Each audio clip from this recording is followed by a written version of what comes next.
Bonjour le phare, j'espère que tout le monde va bien, que vous avez passé un bon week-end et que vous êtes dans la joie d'être ensemble ce matin. Alors plusieurs d'entre vous se posent peut-être la question, qu'est-ce qui nous attend, vers où nous allons? Nous parlerons de cela après le culte afin de garder vraiment nos pensées focalisées vers le Seigneur dans un premier temps pour pas que nous partions dans tous les sens.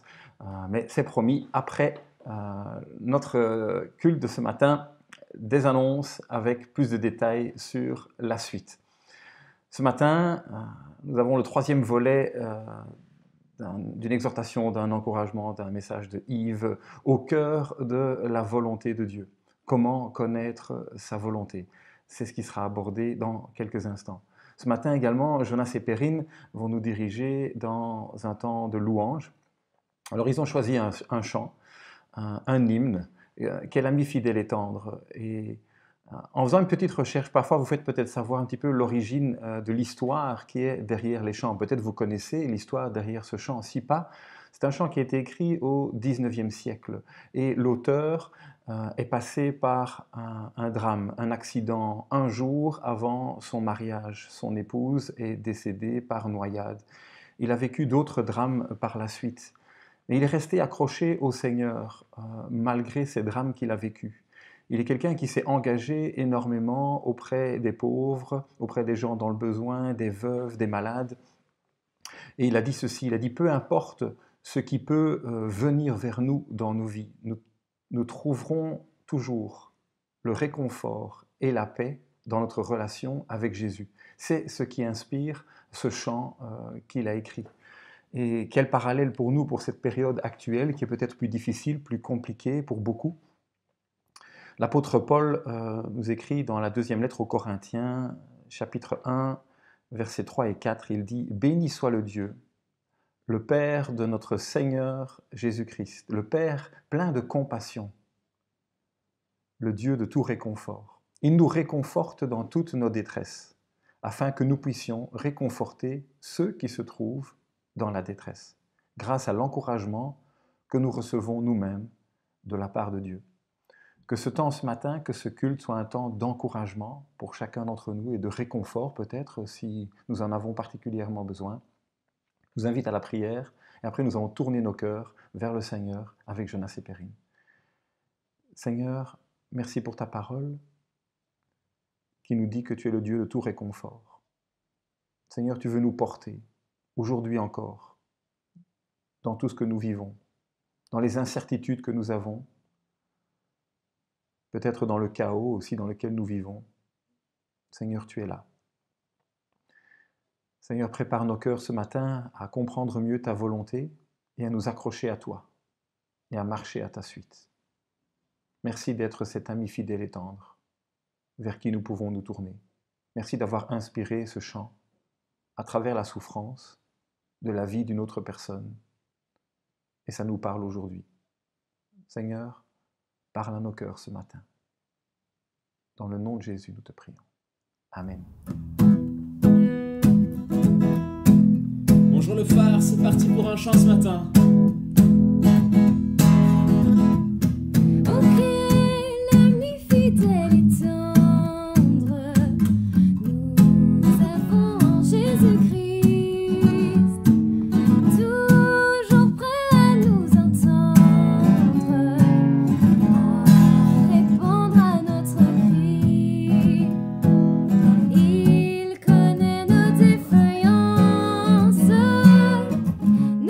Chutes de chaque jour.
Bonjour à tous, j'ai beaucoup de plaisir à vous retrouver pour cette troisième réflexion au cœur de la volonté de Dieu. Mais d'abord, avant de nous concentrer sur les mots, je voudrais m'intéresser aux personnes que vous êtes. Et je voudrais prendre de vos nouvelles. Comment allez-vous? Est-ce que vous profitez un peu de ce temps de déconfinement? Est-ce que vous sortez davantage? Est-ce que vous avez des projets pour les vacances?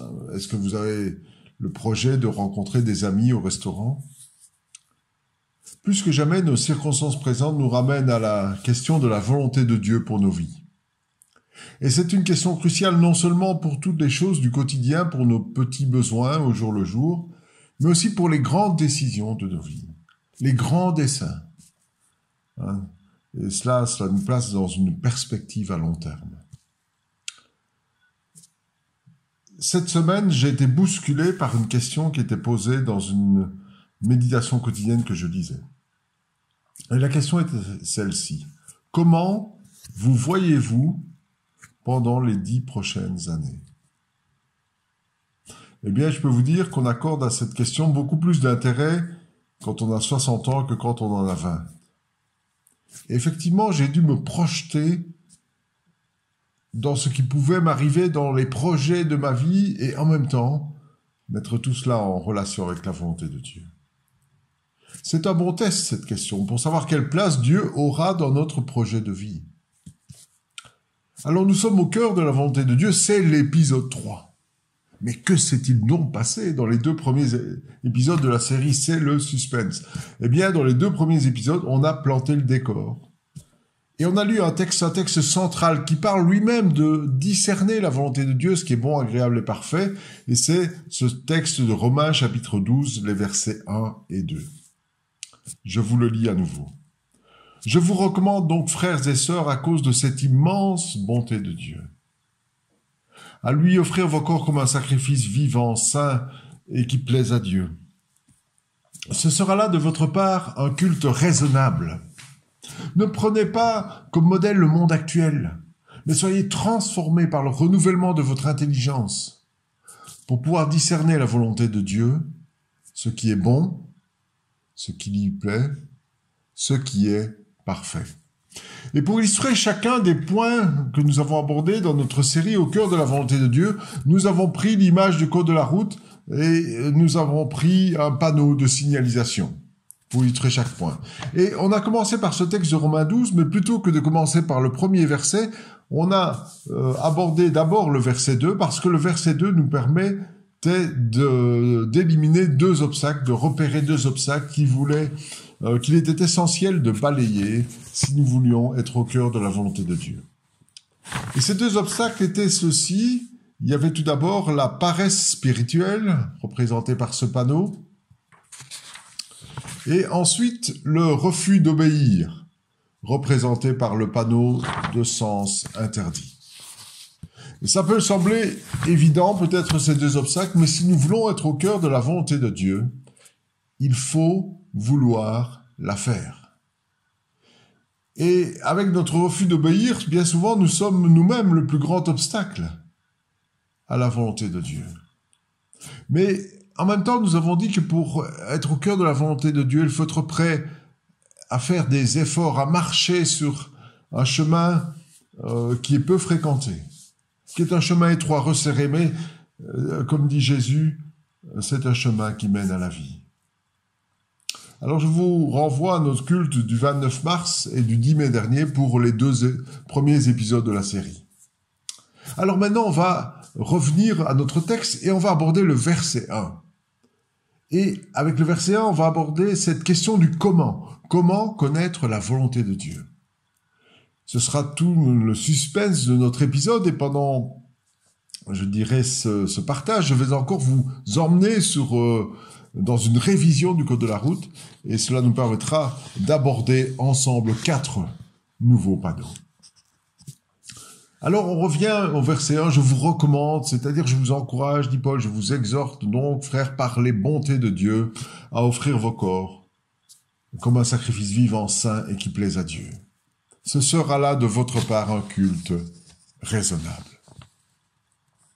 Alors, que nous dit ce texte? Eh bien, il nous renvoie à un premier panneau. un premier panneau que j'ai illustré par cette image et qui représente le don de soi.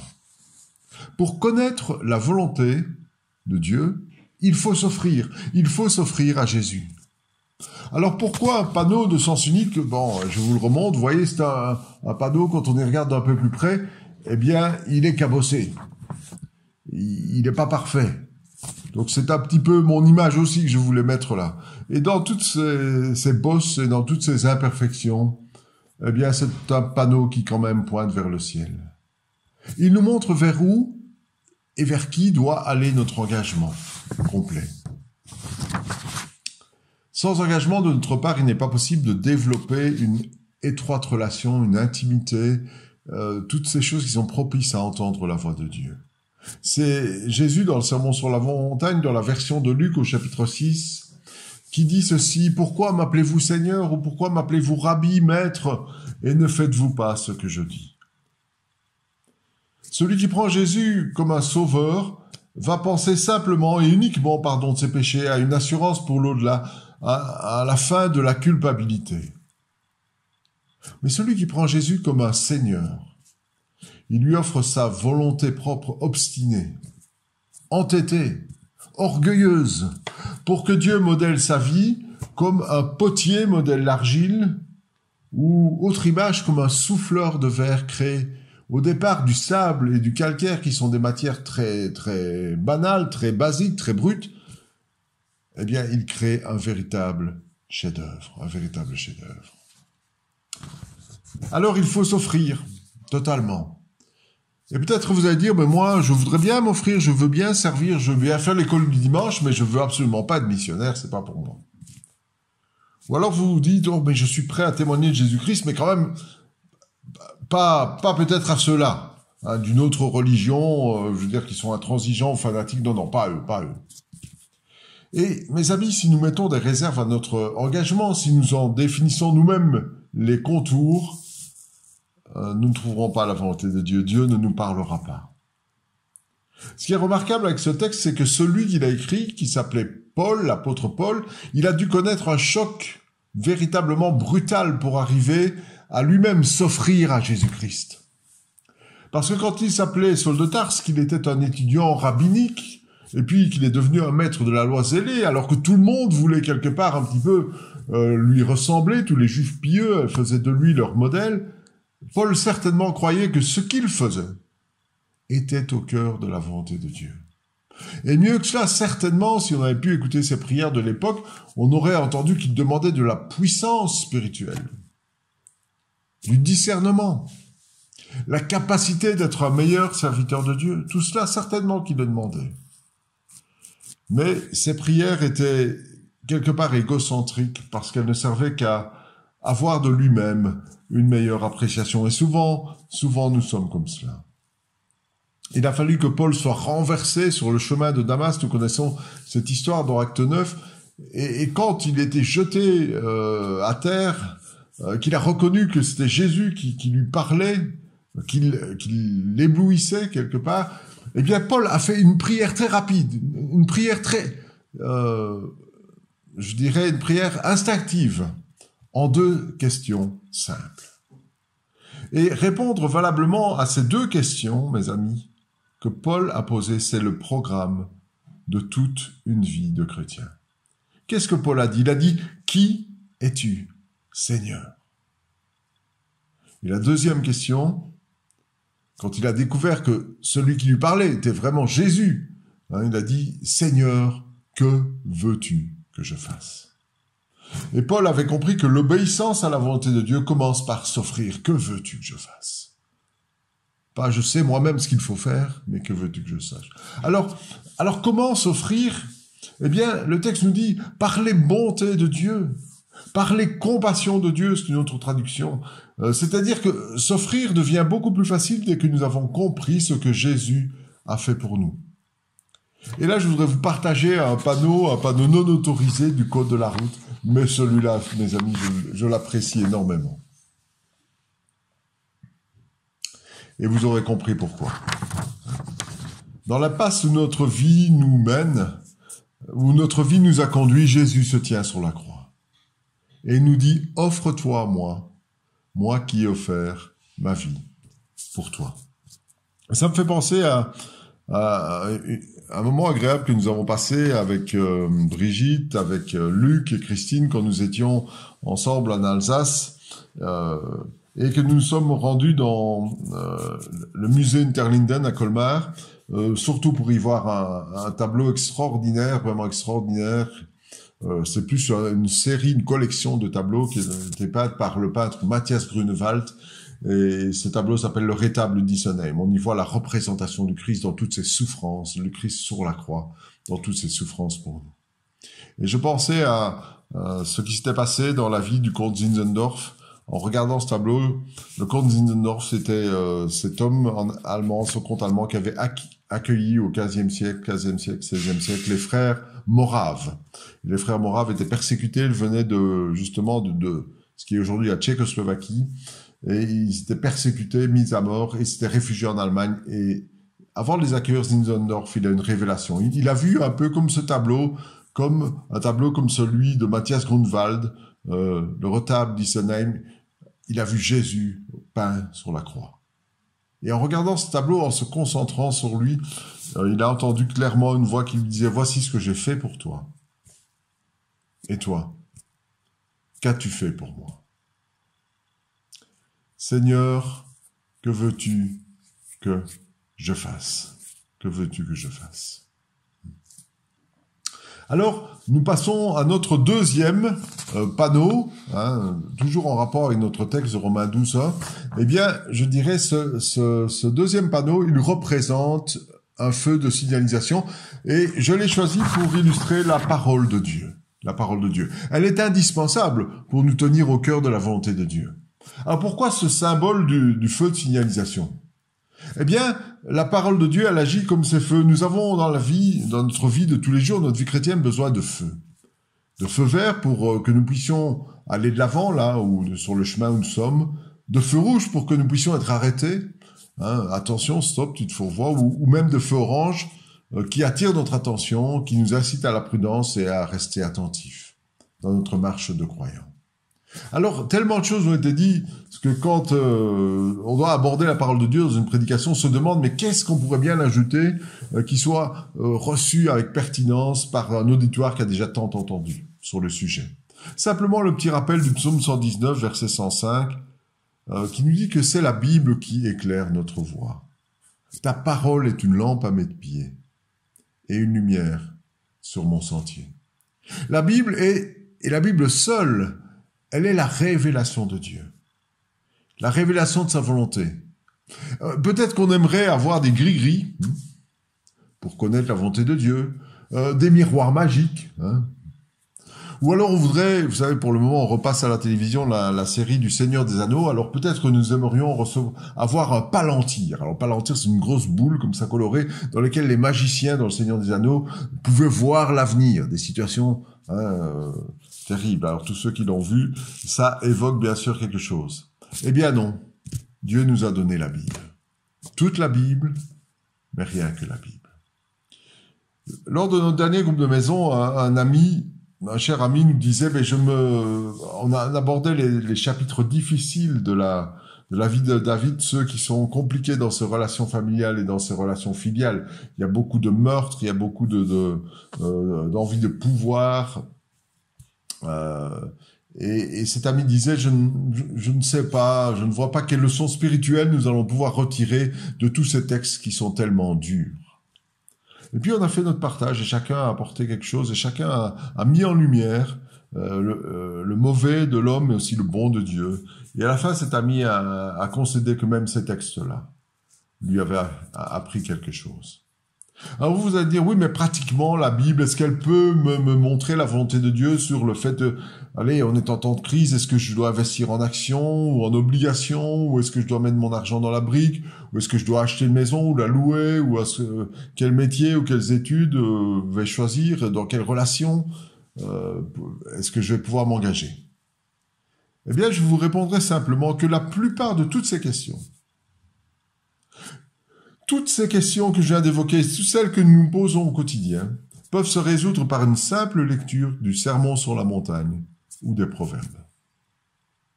La plupart des situations en rapport avec la volonté de Dieu sont abordées et résolues dans la Bible. Et la Bible, elle est comme notre système GPS. Ça a révolutionné nos loisirs, nos parcours privés et professionnels. On ne saurait plus s'en passer. Grâce au GPS, l'année passée, on était en plein milieu de l'Utah dans une zone totalement désertique. On a pu garer la voiture à l'endroit exact où commençait, et c'était même pas un chemin. En tout cas, on pouvait démarrer une balade d'1h30 pour arriver à un canyon fantastique. Eh bien, à cause du GPS, on a su exactement où arrêter la voiture. Grâce à lui, je dirais, un bateau de pêche peut trouver les zones poissonneuses. Ou grâce à lui, ce bateau, il va pouvoir révéler sa position s'il est en difficulté et être secouru. Et le GPS, vous savez comment ça fonctionne. C'est relié à des satellites qui tournent incessamment au-dessus de nos têtes. Et c'est intéressant parce que la Bible, c'est comme un GPS et dans un sens bien réel, quelque part, comme le GPS, c'est une direction qui nous est donnée, une direction qui vient d'en haut. Mais la Bible, c'est aussi comme le GPS dans cet aspect-ci que le système GPS va aider seulement ceux qui croient l'information qu'il donne et qui agissent en conséquence. Le GPS ne servait à rien si je dis c'est impossible que je sois là où ce GPS me dit que je suis. Non, c'est pas possible, je suis à un autre endroit. Et puis à quoi servirait le GPS si je l'éteins et si je néglige la direction qu'il me donne? Vous voyez l'image, Oh, on était un peu, voilà, désolé. Petit couac. Vous voyez l'image, alors, la direction que Dieu donne au moyen de, je dirais, sa parole, eh bien, elle ne profite qu'à ceux qui croient dans la vérité de cette parole, dans l'impact de cette parole. Et la question qui, je dirais, se pose, est-ce que nous la connaissons vraiment? Et alors, on en arrive au troisième et dernier panneau de notre épisode 3, et c'est ce panneau de limite de vitesse qui va le symboliser. Et ce point, pour connaître la volonté de Dieu, eh bien, c'est le point de la prière. Oh là là, la prière. Encore quelque chose, je dirais, sur lequel on a tellement dit. Eh bien, je veux vous dire que la prière, en fait, ne se dit pas. La prière, elle se vit. Et je veux juste vous renvoyer à la lettre de Jacques. Dans son chapitre 4 et son chapitre 5, il y a 2 fois la prière qui est abordée, de manière différente. Tout d'abord, je dirais, il aborde aussi notre mauvais état d'esprit. Et ce que Jacques nous dit, c'est que prier, ce n'est pas conseiller à Dieu ce qu'il doit faire. C'est pas dire à Dieu, mais je sais mieux que toi ce qui est bon pour moi. Parce que nos attentes, elles sont souvent égoïstes. Et Jacques dit dans ce chapitre 4, eh bien, quand vous demandez, vous ne recevez pas. Car vous demandez avec de mauvais motifs. Vous voulez que l'objet de vos demandes serve à votre propre plaisir. Et ça me rappelle l'histoire d'un homme qui, comme aujourd'hui, mais à l'époque c'était assez avant-gardiste, il vivait assez loin de la ville, donc il avait l'habitude de commander les choses dans un catalogue pour ne pas se déplacer tout le temps. Il n'y avait pas encore Amazon. Et lorsqu'il recevait son bon de commande pour commander, eh bien, au bas du bon de commande, il avait remarqué cette phrase: « Si nous n'avons pas l'article que vous avez commandé, est-ce que nous pouvons vous le remplacer par un autre ?» Et la première fois qu'il a répondu oui, il s'est rendu compte qu'effectivement, on avait remplacé l'article par un article d'une valeur 2 fois supérieure à l'article qu'il aurait voulu commander. Après cela, l'homme a dit qu'il écrivait toujours très lisiblement le mot « oui » sur le bon de commande, car il savait qu'il ne serait pas déçu du remplacement. Eh bien, de même, dans nos prières, il est bon de dire à Dieu que nous sommes disposés à le laisser prendre nos faibles prières et à y répondre par quelque chose de mieux. Si vous n'avez pas l'article, si nous n'avons pas l'article, est-ce que nous pouvons le remplacer par quelque chose de mieux? Eh bien, Dieu fera la même chose avec nos prières. Alors, que dire encore sur la prière? Simplement 2 choses. Il faut être soi-même. Souvent, en tout cas, nous aurons à être nous-mêmes la réponse à notre prière. Je vous dis simplement ceci. Un missionnaire vient à l'église et dit qu'il a besoin de soutien. Est-ce que vous allez prier ou est-ce que vous allez agir? Ou un responsable de groupe de jeunes dit qu'il a besoin de nouveaux matériels pour la musique. Est-ce que nous allons prier ou est-ce que nous allons agir? Ou une mission se présente et dit qu'elle a besoin de volontaires pour distribuer des repas à des sans-abri. Est-ce que nous allons prier ou est-ce que nous allons agir? Et je peux continuer la liste, bien sûr. Vous comprenez. Bien souvent, nous sommes la réponse à nos prières. Et puis on termine par ce point, il faut savoir aussi reconnaître le temps pour agir. Il y a la prière, c'est très important. Mais la volonté de Dieu, elle se met aussi en œuvre. Juste avant le jour de la naissance de Dorian, enfin, pas avant le jour, mais le jour même de la naissance de Dorian, j'avais prévu de participer à une réunion de prière, et c'était des réunions qui avaient lieu le vendredi très tôt le matin.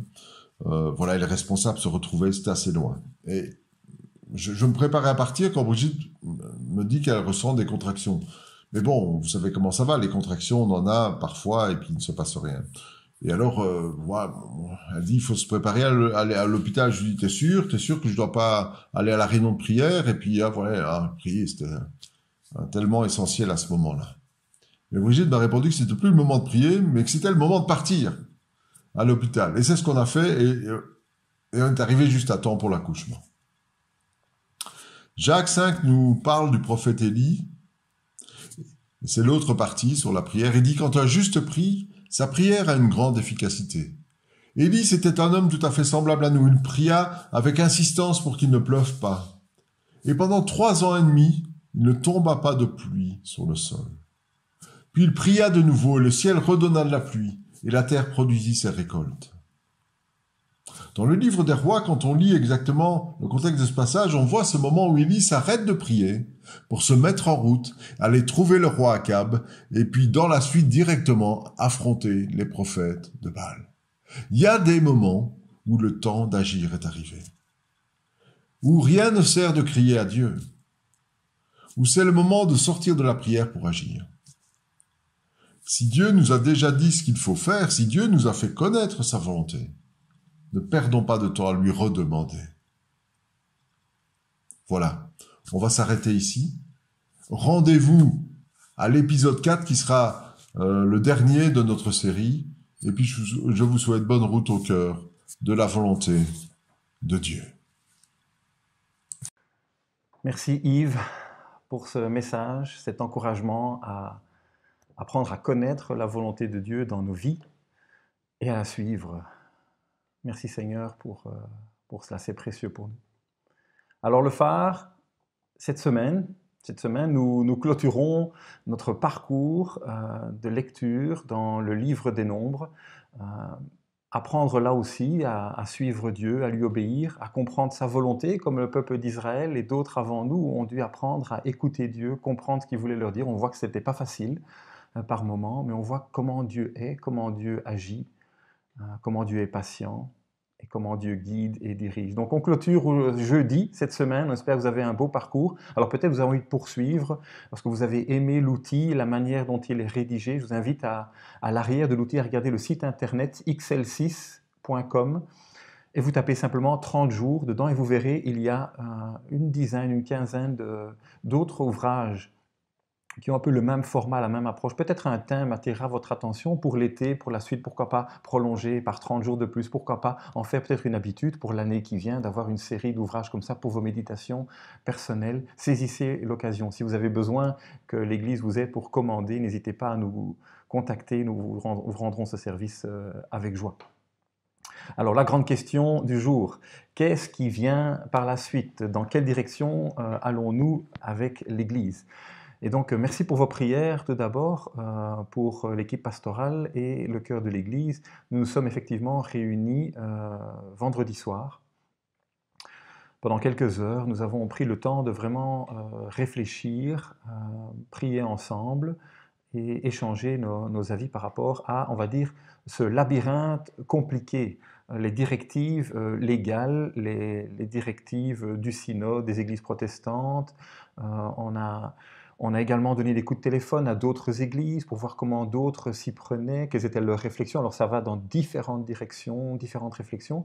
Et aussi, nous sommes en plus, nous, le phare, soumis à un protocole supplémentaire qui est celui de l'église qui nous héberge.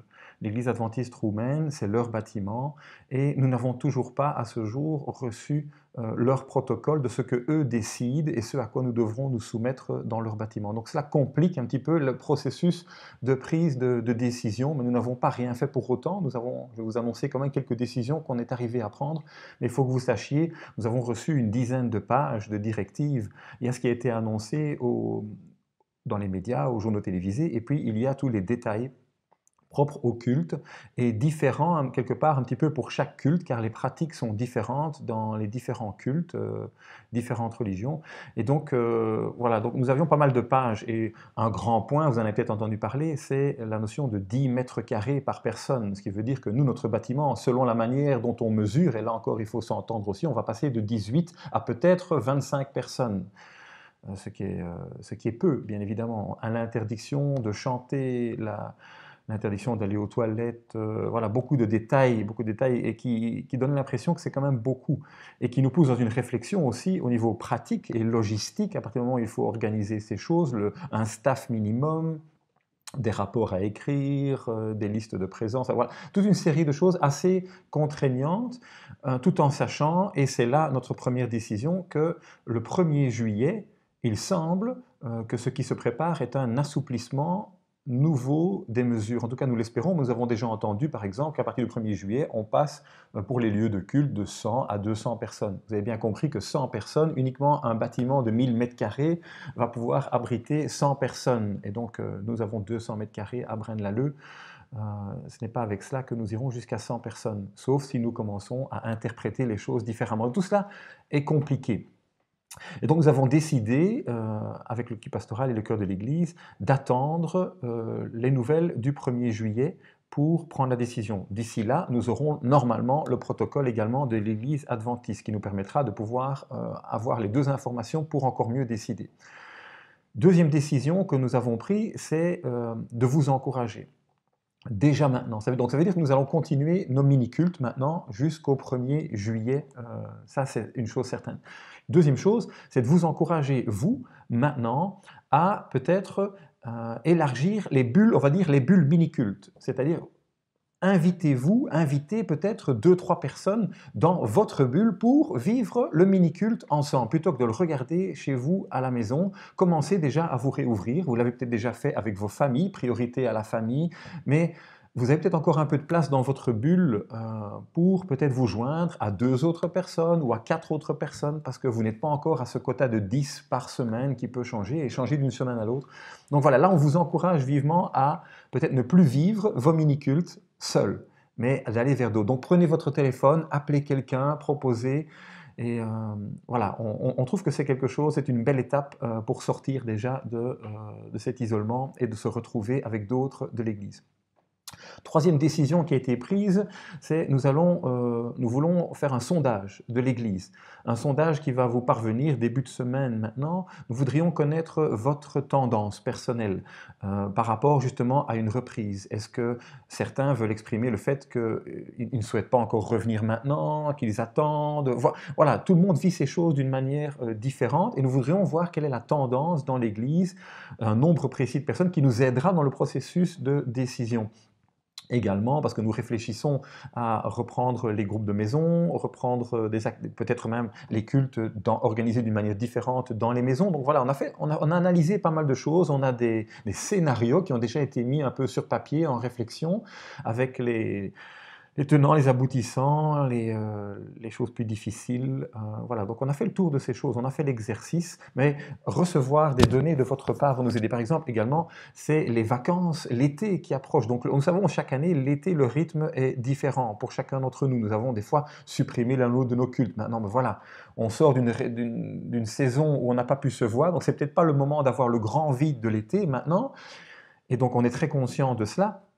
Mais on voudrait connaître vos projets, savoir est-ce que vous avez l'intention de partir, on aimerait connaître les dates, comme ça nous aurons une image globale du calendrier de la vie d'Église et voir à quel moment il y a un exode vers vers l'étranger ou vers des destinations de vacances et à quel moment l'Église est là pour ne pas prendre de mauvaises décisions. Donc merci de vraiment prendre les quelques minutes pour nous répondre à ce sondage en début de semaine. Le plus tôt le mieux, ça nous aidera à y réfléchir davantage.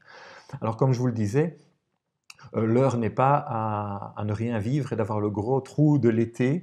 Nous voulons pendant l'été continuer les groupes de maison. En général, il y avait une pause pour les groupes de maison, donc nous voulons encourager, en tout cas autant que possible, que les groupes de maison continuent pendant l'été parce qu'il y a un besoin et peut-être commencer aussi à se revoir dans ces groupes. Mais là, on est dans la logique, les bulles personnelles, la famille d'abord, puis quel espace on ouvre pour d'autres personnes de la vie de l'Église, des décisions. Donc voilà, on va se diriger dans ce sens-là sans rien imposer à personne, mais en se disant que ça fera du bien à l'Église de pouvoir se revoir. Et les bulles vont peut-être être agrandies, on l'espère, vers 20 personnes, ce qui changerait aussi assez bien la donne de nos décisions. Cinquième et dernière décision que nous avons prise, c'est que nous voulons travailler à peut-être 2-3 activités spéciales communautaires cet été, du genre une excursion ou une journée ouverte, pourquoi pas un culte en plein air, partir, trouver un endroit. On a quelques idées d'endroits qui ont un grand espace où nous pourrions nous voir avec une distance d'1,50 m, chacun vient avec son petit fauteuil, son pique-nique, et on a un temps ensemble. Donc voilà, on aurait 2-3 activités communautaires extérieures pendant l'été, et nous allons faire cela également aussi avec le puits. Là, on prévoit une excursion par semaine pour des personnes de Nivelles de partir, et des personnes du Phare veulent peut-être se joindre avec les gens de Nivelles et du puits. Ce sera une occasion supplémentaire d'avoir... Voilà les projets, voilà vers ce vers quoi nous nous dirigeons pour cet été. Merci de prier encore pour nous tous dans ce processus de décision. On a senti que le Seigneur nous a mis ensemble dans l'unité et dans une direction commune. Donc ça, c'est vraiment précieux. Alors un petit peu plus loin, perspective un peu plus loin, la rentrée de septembre-octobre, il y a déjà des choses qui sont sur nos cœurs et qui se préparent. On en a discuté aussi vendredi soir. Les baptêmes, on les envisage pour le mois de septembre. Pour information, le synode fédéral et l'État a interdit les baptêmes jusqu'à pour l'instant dans tout ce protocole. Et donc nous fixons le mois de septembre pour les baptêmes, pour autant que tout cela soit dégagé. Et le mois d'octobre, on parle de présentation d'enfants. Certains nous ont fait la demande. Présentation, il y a un bébé qui arrive avec Ophélie, Tristan, on parle de présentation d'enfants. D'autres qui n'ont pas pu faire une présentation d'enfants il y a longtemps, qui voudraient un effet rétroactif. Et puis d'autres qui ont envie de célébrer leur noces 20 ans après, un engagement nouveau avec le Seigneur. Donc voilà, de belles choses qui arrivent pour l'automne. On se réjouit de cela. Également des avancées pour le projet bâtiment. Les membres vont recevoir cette semaine un email important avec, il y a des dates qui ont été arrêtées théoriquement avec une réunion de membres sur Zoom et les dernières nouvelles. Donc vous allez aller sur vos mails cette semaine, c'est très important. On arrive dans un processus de décision probablement d'ici la fin du mois de juin. On se voit ce soir, pour tous ceux qui peuvent, à 18 h. Hello le Phare, on se dit bonjour, on prend 5-10 minutes ensemble, on apprécie se voir. C'est à 18 h, vous avez le lien dans vos emails. Que le Seigneur vous encourage, vous bénisse, et on vous aime l'Église. Bye bye.